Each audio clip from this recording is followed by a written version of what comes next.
Салам достор, даамдуу тамактар каналына кош келиңиздер. Бүгүн бизде суроолор боюнча үй шартында лаваш жасоо. Эгер кызык болсо, мен менен чогуу бирге болуңуздар. Бизге керектүү азыктар 350 грамм эленген ун, жарым чай кашыктай туз,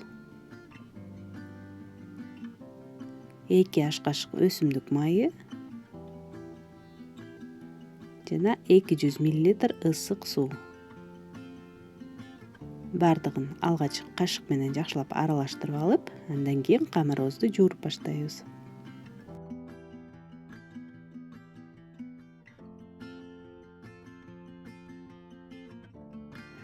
Камырды жумшак кылып жууруп алабыз. Колго жабышпаган, бирок аябагандай назик, жумшак камыр болуш керек. Ошондуктан эгер колго жабышып жатса, бир аз ун себелеп коебуз. Тескерисинче катуу болуп калса, анда бир аз суу куюп коебуз.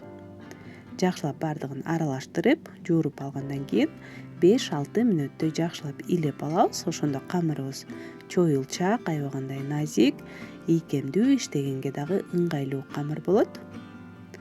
Илеп болгондон кийин камырды тоголоктоп, бетин жаап 15 мүнөт тыныктырып коебуз.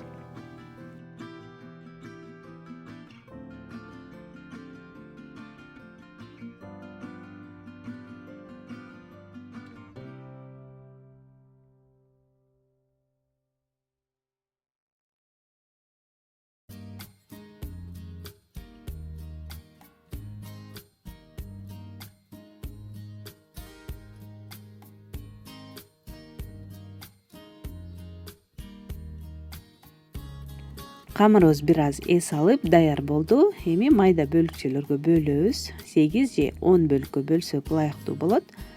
Камырларды тоголоктоп, дагы бир 5 мүнөт тыныктырып коебуз дагы, андан кийин жайып баштайбыз.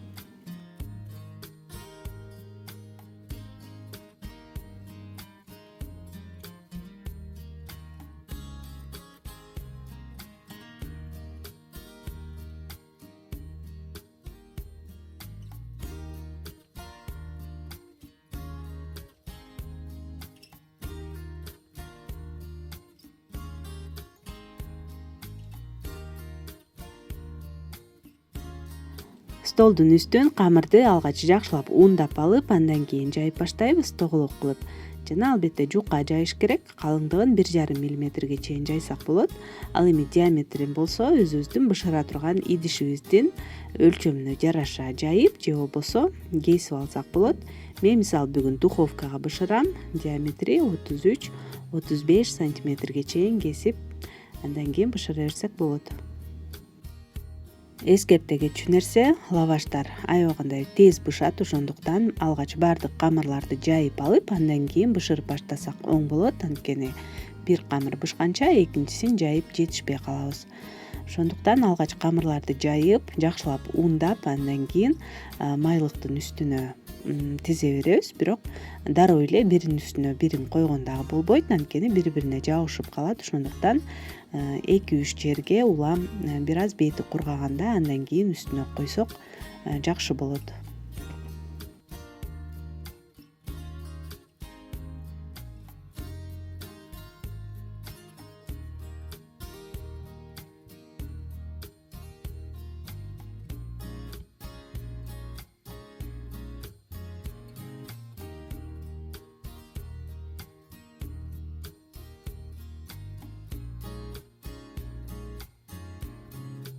Мына ушинтип камырларды жайып, бардыгын даярдап алдык. Бышкан лавашты дагы тизгенге орун камдап, андан кийин бышырып баштайбыз.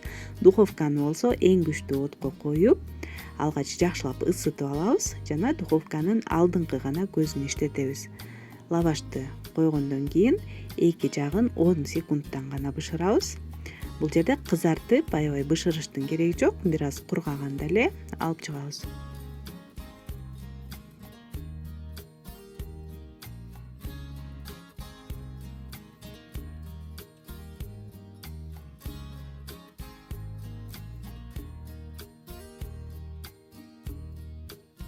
Духовкадан алып чыгарыбыз менен лаваш жумшак болуш үчүн биринин үстүнө бирин тизип, эки жагына суудан чачып, кайра улам бетин жаап турабыз.